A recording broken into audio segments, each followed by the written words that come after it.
네, 반갑습니다. 고원입니다. 오늘은 나스닥을 포함한 빅테크 종목들 분석드릴 예정이고요. 영상 시청하시기 앞서서 좋아요, 구독, 댓글은 언제나 큰 도움 되고 있습니다. 자, 현재 미중이 90일간 관세를 완화를 진행했는데 이거는 2018년도와 동일한 모습이에요. 2018년도에도 자 90일간 관세를 유지하면서 증시가 안도하면서 상승이 나왔거든요. 하지만 그 다음날 사실 트럼프가 가만히 있지 않았어요. 나는 관세맨이다라는 중국을 압박하는 트위터를 올리면서 미국 증시가 3%대 폭락이 나왔고요. 결국 드리고 싶은 말씀은 무엇이냐면은 자 이때랑 지금이랑 당연히 증시 분위기도 다르고 차트의 모습도 달라요. 그렇기 때문에 당장 오늘 똑같이 마이너스 3% 폭락합니다라고 얘기하는 것도 아니고요. 하지만 자 우리가 올해 1월부터 올해 5월까지 내내 트위터 트럼프의 모습을 보면은 항상 위아래가 존재하는 사람이에요. 좋을 땐 좋고 나쁠 땐 나쁜 사람. 즉 현재 중국과의 좋은 모습이 계속 이어질 것 이건 아니다. 이어지지 않을 수도 있다.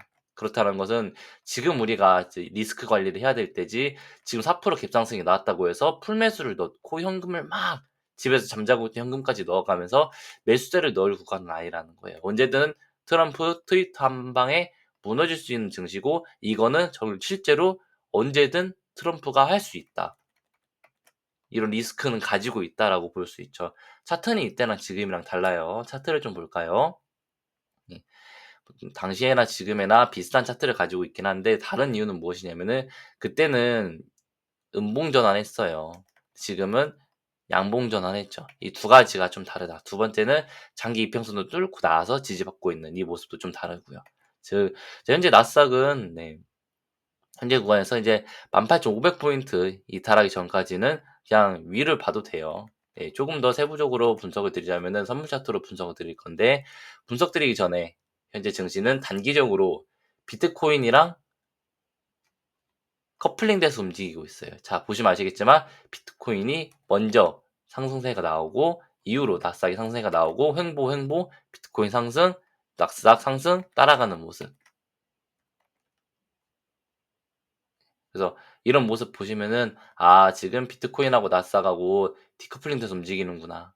아 커플링돼서 움직이는구나라고 볼 수 있어요. 자 비트코인이 4월 19 일부터 21일 사이부터 상승이 나오고 나스닥은 22일 이후로부터 상승이 진행되었고 보시면 밑에 날짜 보이죠? 21일 이후로부터 비트코인이 먼저 상승이 나오니까 하루 이틀 지나고부터 비트코인이 상승이 나왔어요. 동일하게 비트코인이 현재 5월 7일에서 상승이 출현하기 때문에 당 비트코인이 한 이틀 정도 지나서 나스닥이 이틀 정도 지나서 비트코인 대비해서 상승이 진행되고 있다. 즉 비트코인이 먼저 올라가고 나스닥이 좀 뒤따라가고 있는 형국이다라고 보시면 되는데 결국 그러면은 이 구간에서 비트코인 전고점 돌파하지 못하고 있는 이 모습들이 보이기 때문에 그럼 나스닥이 현재 이 구간에서 박스권으로 횡보가 나올 구간인지에 대해서도 한 번 더 봐야 한다. 그래서 제가 현재 구간에서 자 돌파했으니까 무조건 매수세를 더 하세요라고 얘기하지 않는 이유가 이런 것들 중에 하나가 있어요. 추가적으로 현재 10년물 국채금리 같은 것도 튀고 있기 때문에 위험하다라고들 얘기들 하시는데 사실 이거는 저는 쪼끔 더 오른다고 봐요. 최소 4.6에 4.7 그러니까 이 상승할수록 증시에 호재이기는 한데 결국 이게 오르고 나면 미국 정부가 가만히 두진 않아요. 다시 밀어내려고 노력할 거고 미국 정부는 이게 4.2% 밑에 있는 걸 가장 좋아하거든요. 결국 10년물 국채 금리가 내려오려면은 증시가 하락해야 된다. 이것도 증시랑 커플링이 돼요. 예, 보시면 아시겠지만 네. 10년물 국채 금리가 올라가니까 증시도 상승하고 10년물 국채 금리가 하락을 할 때 증시도 하락했던 이 구간들. 자, 보이시죠? 10년물 국채 금리 하락, 증시 하락, 10년물 국채 금리 상승, 증시 상승 이렇게 보시면 돼요. 예. 자, 그래서 이제 나스닥 분석 드리면은 자, 나스닥이 분석 드린 대로 선물지수 기준으로 21,000포인트대까지는 왔어요. 그래서 21,000포인트대가 정말 제가 보고 있는 마지막 상승 추세의 마지막 최고점인데 실제로 도달했다. 이거 보고 좀 놀라긴 했어요. '와 바로 이렇게 오는구나.' 그래서 실제로 이 추세를 위로 올리려면 돌파가 나와줘야 돼요. 추세 상단 돌파. 이 추세 상단 돌파가 직전 폭락장 바로 직전에 박스권 하단부이기도 해요. 정말 강한 유동성도 들어와야 되고 최소 3-4거래일 이상 횡보하면서 이 앞선 매물대 소화하는 것도 너무 중요하고요. 자, 이게 무슨 소리냐면은 자, 이 보시면 아시겠지만 언제부터 자, 12월 초부터 진행되고 2월 말까지 진행했던 즉 거의 3개월 동안 들어있는 이 박스권 매물대 고점에 정확히 닿아 있는 구간이에요. 즉 이 구간을 바로 이렇게 올라간다는 거는 정말 강한 매수세가 들어올 수밖에 없다라는 거고 이 강한 매수세가 유입이 되면서 올린다면 정말 '와 말도 안 돼.'라고 볼 수 있는 부분들이 있는 거죠. 위에 이렇게 단단하게 저 지지 라인이 깔려 있는데 바로 돌파가 나온다면은 '엄청 강하다.'라고 볼 수 있는 부분이에요. 네. 아직 거래량이 이 구간을 돌파했을 만큼 강하게 들어온 구간은 아니라고는 봐서 '일단은 보자.'라고는 생각하고 있어요. 거래량이 최소 이만큼 정도는 터져 줘야지 이 상승 나올 때 그래야지 뚫고 올라갈 수 있을 거예요. 두 번째 쪼금 더 확대해서 보시면은 현재 이 파란 추세선 상단이 있어요. 이 파란 추세선 상단에. 그래서 지금 동일하게 언제부터 자 4월 3 일부터 올라왔던 추세선 상단에 딱 걸려 있기 때문에 결국 직전에 이 추세 상단들을 한 번에 돌파하지 못했던 이 모습들과는 다르게 지금은 돌파가 나와 줘야 된다라는 거예요. 근데 이 추세 상단을 돌파하려고 봤더니 앞에 매물대가 그득그득하네. 근데 심지어 피보나치 기준으로 0.236 저항이기도 하네. 그러니까 강한 저항을 맞이하고 있는 거예요. 이렇게 강한 저항을 맞이할 때는 딱 두 가지 패턴으로 움직일 수 있는데 하나는 결국 단기 차익 실현 물량이랑 조정받으면서 밀리는 거 하나랑 두 번째는 여기서 박스권을 횡보하는 거예요. 이 박스권을 횡보할 때 최대 -2% 대까지는 단기적으로 조정이 나올 수 있어요. 하지만 이 -2%가 밑에서 올라오고 있는 이 빨간 추세의 빗각 더 이상 이탈하지 않고 지지받는 즉 2500 포인트를 받는다면 나스닥은 지지를 받고 나서도 좀 더 올라갈 거예요. 지지받고 다시 한 번 더 이 올라가는 그래서 최소 이 박스권 중간까지는 한번 도전하는 즉 이 매물대를 절반 정도는 소화하러 갈 가능성이 존재한다는 거죠. 여기서 한번 매물대를 소화시키는 이유는 무엇이냐면은 결국 이거랑 같아요. 자 후에 여 뒤에서 밀리고 다시 한 번 더 강한 상승이 나올 때 강한 상승이 나오면서 전고점을 25년대 돌파가 나올 때 그때 여기가 강한 저항으로 계속 존재할 가능성이 존재하는데 이렇게 한번 찍고 나면은 한번 올려주고 내려주면은 여기서 나오는 매물대 깔려 있는 저항의 한 절반이나 1/3 정도는 녹아요. 사람들이 매도 친다는 거예요. 내 평단 왔으니까. 그러면은 자 한번 치고 내려왔을 때 다시 한번 더 그다음에 돌파가 나올 때는 위에 저항이 생각보다 크진 않겠죠. 직전에 한번 녹였으니까. "여기서 저항이 깔리는데 괜찮습니까?"라고 할 수 있지만 자 3 개월간 깔려 있던 저항과 일 주일간 깔려 있는 저항을 돌파하는 건 확실히 다르죠. 네 이런 구간 저항을 일 주일 동안 깔려 있던 저항은 또 여기서 단기적으로 3-4 거래일 정도 횡보 나오면서 돌파하잖아요. 네 그러기 때문에 당연히 여기 한번 살짝 찍어 주고 밀리면서 위에 저항 녹이는 이 저항을 녹인다라는 것은 무엇이냐면은 결국 증시가 그 다음번 하락할 때 정고점을 이탈하는 강한 폭락이 나온다기보다는 단기적으로 조정이 19,200 포인트나 즉 해당 구간 피보나치 기준으로 0.61899군 이 구간까지 떨어질 정도 이 정도 조정 나오고 나서 다시 한번 더 계속해서 이 추세를 올려 나가겠다라는 것과도 같아요.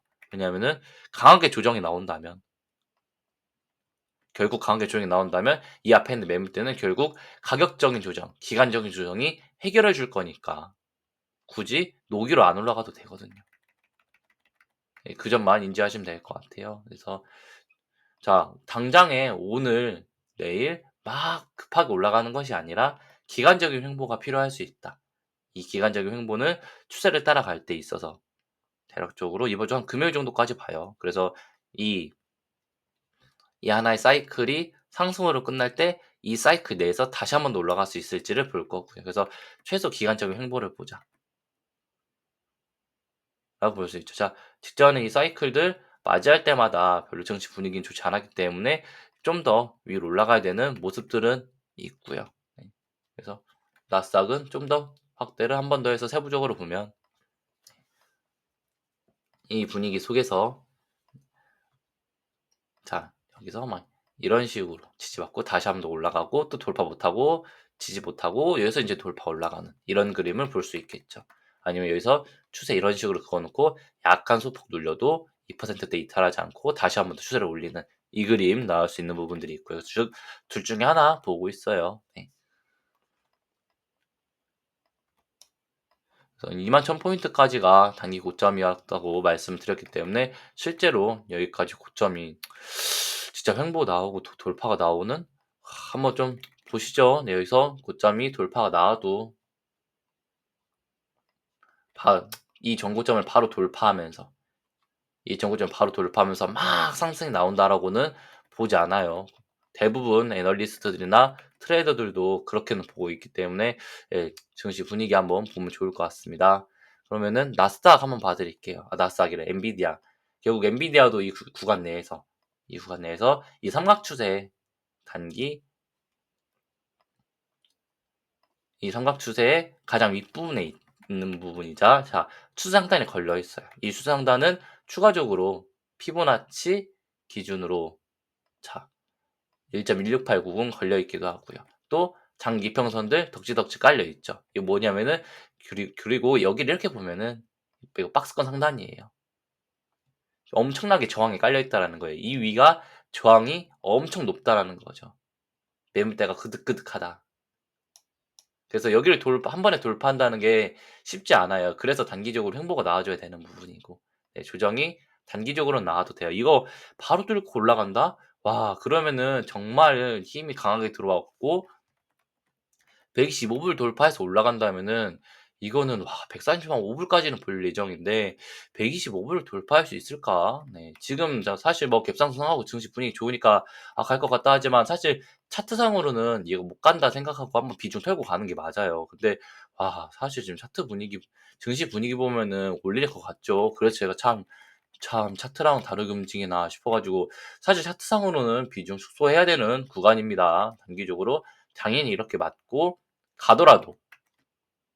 가더라도, 지금 구간에서는 맞고 밀려요. 한 5에서 7% 정도. 115불 때 다시 한 번 더 회귀할 가능성이 높은 구간이라 여기서 매수해서 내가 여기서 매수했어도 이 구간에서는 단기적으로 비중 축소하고 여기서 다시 잡을 것 같은데 일단은 좀 보시죠. 돌파하면은 그래서 엔비디아 없는 분들은 125불 돌파하면은 그때 매수하셔도 돼요. 그 뒤로 올라가는 거 잡으셔도 돼요. 없으신 분들은 굳이 대응하지 않으셔도 되고 반대로 내 엔비디아 갖고 있다 하시면은 121불 엔비디아 121불 이탈하면 좀 비중 축소해야겠죠. 네 121불. 즉 이 구간대 단기적으로 갭상승이 나온 이 구간을 이탈하게 되면 비중 좀 축소하죠. 네. 비중을 축소를 해야지 밑에서 빠지는 거를 좀 막을 수 있을 거예요. 115불 때까지 하락이 열려 있을 거예요. 이탈하게 되면은 그 점을 인지하면 될 것 같고 테슬라가 현재 318불까지 상승이 나오고 멈췄어요. 네. 300불 돌파 나오면은 빠르게 330불까지 상승이 나올 수 있을 거라고 봐선 330불대가 단기적으로 저항이고 이 330불도 테슬라 아까 엔비디아 봤던 거랑 동일하게 추세 상단에 걸쳐 있고 보시면 아시겠지만 추세 상단에 딱 걸쳐 있는 구간이기도 하고 똑같이 장기 이평선 위에 깔려 있고 피보나치 1.16번 깔려 있으면서 이 위에 저항 좀 깔려 있고요. 네. 이런 구간으로 있어요. 그나마 테슬라가 엔비디아보다는 위에 그건 없네. 저항이 높진 않네. 그래서 테슬라는 이 330불만 돌파하면은 다시 한 번 더 올라가요. 한 400불 때까지. 350, 400. 그래서 테슬라도 아까 엔비디아 125불 돌파하면 매수할 수 있는 것처럼 테슬라도 330불 돌파하면 매수하시죠. 아니면은 보유자분들은 어떻게 대응하냐면은 동일하게 310불 때 이탈하게 되면 비중 축소해야 되는 거고요. 이 구간 이탈하면은 당연히 밑에서 상승이 올라오던 이 상승 추세 이탈한다는 것과 동일한데 이 상승 추세를 이탈하고 박스권 하단을 이탈하는 310불을 굳이 지지받지 못한다면은 밑으로 빠질 거 봐야죠. 테슬라에서 밑으로 빠져도 동일하게 한 5에서 7% 정도 빠질 건 봐요. 280불 때, 290불 때 한번 내려오는 거 기다리셔도 될 것 같아요. 그래서 지금 현재 구간에서 막 무리하게 여기서 매수하고 여기서 매수하고 이게 아니라 어차피 매수할 거면 현재가 대비해서 2%만 참았다가 매수하자. 엔비디아도 똑같고요. 네, 그렇게 말씀드리고 싶어요.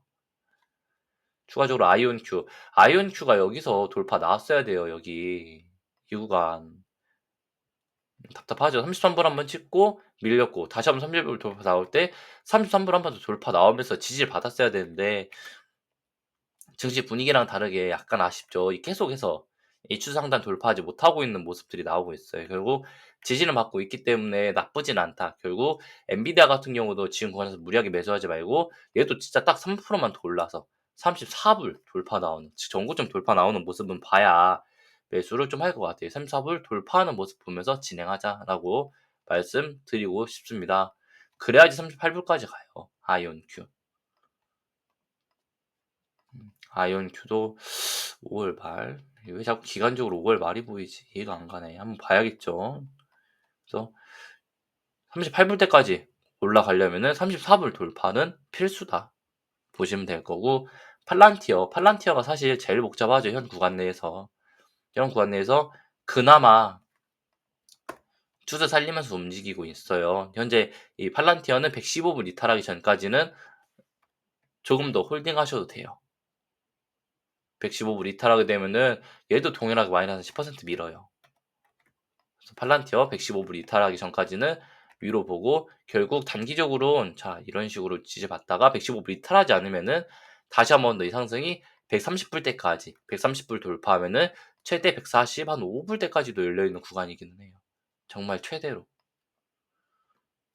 근데 동일하게 여기 맞고 나면은 정말 비중 강하게 축소해야 되는 구간이지 않을까라고 생각은 하고 있고요. 팔란티어는 위에 저항이 전혀 없다 보니까 돌파 나오면은 정말 무시무시하게 올라갈 수 있는 구간이기는 한데 문제는 이게 무시무시하게 올라갈수록 PER이 막 600배, 700배, 800배 올라갈 거예요. 그렇다라는 것은 이 다음 분기 실적이 정말 좋더라도 팔란티어가 가지고 있는 PER을 녹여낼 수 있을 정도의 강한 실적이 아니기 때문에 결국 팔란티어는 실적 발표 때마다 계속 밀어가면서 올라갈 거예요. 네, 그 점은 보시면 될 것 같고 그래도 팔란티어가 계속해서 트럼프 정부 내에서 수혜주로 작용하고 있기 때문에 이 단기적으로 115불 이탈하지 않으면은 조금 더 비중은 들고 가자라고는 말씀드릴 수 있을 것 같습니다. 115불 이탈이 제일 중요해요. 그래서 추가적으로 어제 멤버십 통해서는 자 QSI랑 SESAI 잡아드렸죠. 뭐냐면은 자 우리가 XXL 어제 장 시작할 때 18% 쏘고 시작. 이런 거 예를 들어서 못 사서 아쉬워. 못 사서 아쉬워 한다면은 뭐 이런 거가 진작에 매수해서 끌고 갔어야 되는데 못 사서 아쉬워 한다면은 포모 가지지 말고 항상 말씀드리지만 못 사서 아쉬워에 대한 포모는 가지지 말고 XXL 같은 경우도 자 16불 이탈하기 전까지 16불 이탈하기 전까지는 상승으로 보고 한 20불, 19불, 20불까지는 올릴 수 있기 때문에 이 추세 우리가 보고 수익률을 올라가도 되는 부분이고요. XXL 기준에서 반대로 내가 이런 거 싫어하시면은 이런 거 매수하시면 돼요. 전날 이 구간에서 자 돌파 나오면 이미 장기 이평선 지지받았고 그리고 모든 추세 상단을 돌파하고 나왔던 이 구간 1.38불, 2.4불 여기 매수하면 좋다라고 안내를 드렸던 부분에서 실제로 이렇게 상승이 나오면은 우리가 퀀텀 SI로 실제로 목표하고 있는 1.75불까지만 올려도 내가 앞에서 XXL 같은 경우로 수익을 못 냈던 뭐 15%, 18% 뒤에서 다 다른 종목으로 수익 낼 수 있다라는 거예요. 즉 내가 하나의 종목 지금 수익 못 내서 안달복달하는 것보다 결국 갈름 잡고 있는 게 훨씬 낫다는 거고요. 네. 어제 엔비디아가 5%, 즉 엔비디아를 잡아도 10%. 근데 QSI를 어제 매수 타점에서 잡았어도 10%. 그래서 소형주가 이래서 매력이 있어요. 당연히 리스크 관리는 해야 되지만 증시에 유동성이 강하게 들어온다면 소형주들은 이제 시작이에요. 퀀텀 SI 포함해서 SESAI도 어제 타점 드렸죠. SESAI도 이 구간 내에서 이 삼각 추세 내에서 횡보 그리면서 자 끝에 받고 위로 올라가는 이 그림은 보고 있고요. 정말 저 SSI도 좋다라고 말씀드리는 이유 중에 하나가 뭐냐면은 장기적으로 이 하모니 패턴 고점 결국 받고 지지받는 이 지지받는 구간이 어디? 장기 이평선 이탈하지 않고 직전 박스권 상단 이탈하지 않는 이 패턴이면은 단기적으로 전고점 그렸지만 이게 전고점 돌파하면서 올라가는 가능성이 너무 높아요. 그러면 지금 구간에서 실제로 SESAI가 상승이 나와준 다음에 종고점까지만 해도 41%. 현재 가지고 있는 빅테크 M7 종목들 2배 레버리지를 매수해도 40%대 상승 어렵지 않을까. 추가적으로 거래량도 정말 강하게 많이 들어와 있어요. 그래서 저 이거 보면서 '얘 이렇게 이게 거래량이 왜 이렇게 많이 들어와 있어?'라고 생각을 했거든요. 이제 보시면 아시겠지만 자 거래량, 거래량, 거래량, 거래량. 즉 밑에 내려올 때마다 계속 매수 놓고 있어요 누가. 그러면은 이런 구간 내에서도 실제로 여기서 매수한 사람들이 겨우 이거 올려놓고 매도 치려고 올리진 않았겠죠. 그래서 SESAI가 차트가 제일 좋고 퀀텀 SI가 두 번째로 차트가 좋다. 뭐 나머지들은 뭐 리졸브니 뭐니 템퍼스 AI니 정말 매수할 거 많아요. 갈 것들 아직도 정말 많고요. 레코시스템즈도 그렇고. 그래서 갈 타이밍들 많고 올라갈 타이밍들 많고 올리면 수익 날 구간들 너무 많아요. 예, 그렇기 때문에 내가 이 XXL 겨우 막 10% 20% 이거 수익 못 냈다고 안달복달하면서 지금 구간에서 막 어떻게든 따라잡으려고 노력하는 것보다 갈려서 미리 매수하고 있는 게 훨씬 낫다. 예, 말씀드리고 싶습니다.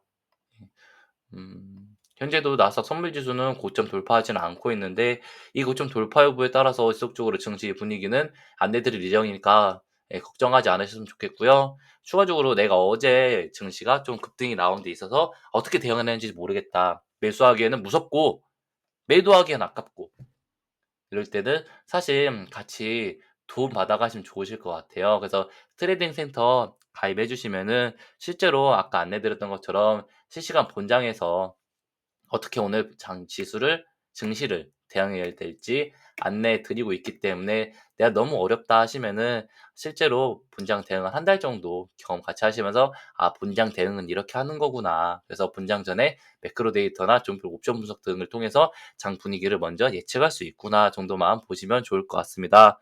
오늘 방송 여기서 마무리 짓도록 하겠습니다. 영상 시청해 주셔서 감사합니다.